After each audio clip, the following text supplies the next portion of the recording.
नमस्कार दोस्तों, मैं भूपेश दुम का एक बार फिर से स्वागत कर रहा हूं आपके YouTube चैनल में। दोस्त, आज बात करने वाले हैं बहुत ही महत्वपूर्ण बिंदु पर। आज हम बात करेंगे कि जो पोल्ट्री स्टार्ट करने का समय है ना, नया बैच रखने का समय, वो इस समय सबसे महत्वपूर्ण है। ये जो टाइम आ गया है वो बिल्कुल गोल्डन पीरियड है मुर्गी पालकों के लिए। मैं बात कर रहा हूँ विशेष रूप से इस समय ब्रॉयलर बच्चों के लिए, क्योंकि हमारे बहुत से मुर्गी पालक जो है ब्रॉयलर में काम करते हैं ना, उनकी बात डिमांड आती रहती है कि हमारे लिए आप कुछ नहीं बनाते हैं। तो जो ब्रॉयलर के मुर्गी पालक मेरे दोस्त हैं, किसान हैं, वो ध्यान दें कि 15 सितंबर का जो समय रहेगा वो आप लोगों के लिए बहुत अच्छा रहने वाला है बैच तैयार करने के लिए। क्यों रहने वाला है?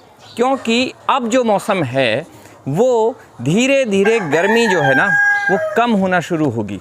ठीक, ये देखिए मैं आपको टेम्परेचर दिखा रहा हूँ इस समय लगभग ये 33-34 डिग्री का टेम्परेचर दिखा रहा है। ठीक, ये है दिन का समय दोस्त, बज रहे हैं 1। ठीक है, तो 1 बजे अगर 33-34 डिग्री का टेम्परेचर है तो इसका मतलब आप समझिए कि जो हाईएस्ट टेम्परेचर है वो इससे थोड़ा और ऊपर जा सकता है। ठीक है, अब ये देखिए मैं आपको दिखा रहा हूँ कि जो टेम्परेचर है पूरा शाम तक कहाँ तक जाएगा। ठीक है, ये देखिए आप, तो ये टेम्परेचर आप देखिए मैक्सिमम जो कम होते होते शाम को आपको दिख रहा है कि 30 डिग्री 28 डिग्री तक रहेगा। तो भी दोस्त ये बिल्कुल आइडियल समय है। इस समय आप क्या करिए, अपने पोल्ट्री फार्म को साफ़ सुथरा करिए, खाली करिए। आइए दिखाता हूँ ऐसे।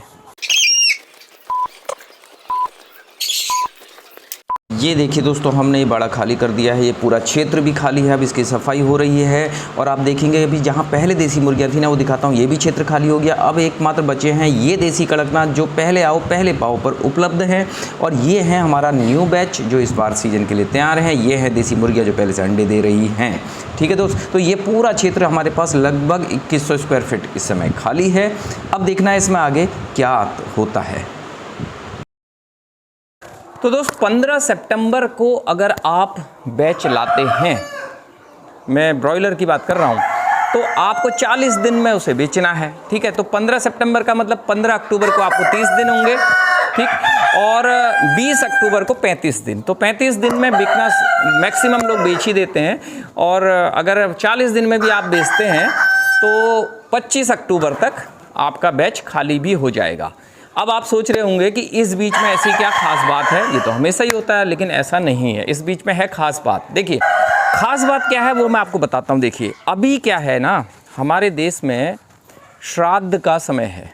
ठीक, 16 श्राद्ध लगने वाले हैं, यानी कि 16 दिन अब हमारे देश में मैक्सिमम जगहों में, खासकर उत्तराखंड यूपी में तो विशेष रूप से श्राद्ध का समय है। तो 16 दिन तक मैक्सिमम लोग जो है, यानी कि 100% लोग जो मांस या अंडे वगैरह यूज करते हैं ना, वो लोग अब नहीं करेंगे 16 श्राद्ध।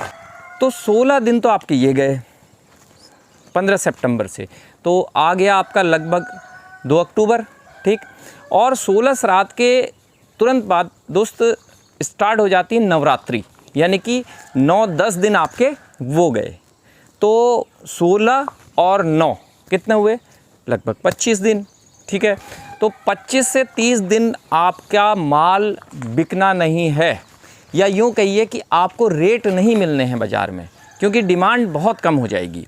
तो अब आपको इस गैप को फिल करना है। 16 श्राद्ध प्लस 9 नवरात्रि।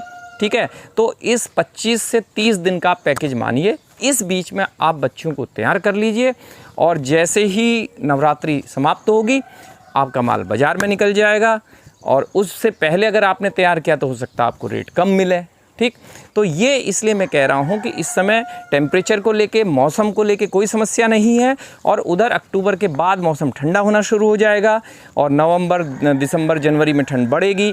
तो आपको उनको टेम्परेचर मेंटेन करने के लिए फिर बहुत सारे इंतज़ाम करने पड़ते हैं। इस समय उसकी भी कोई ज़रूरत नहीं है। तो इसलिए मैं फिर कहूँगा कि ये आने वाला 1 महीना 15 सितंबर से 15 से 20 अक्टूबर के बीच में जो बैच तैयार होगा वो सबसे कम खर्च में हो सकता है, और उम्मीद है कि वो अच्छे दामों में बिक भी जाएगा।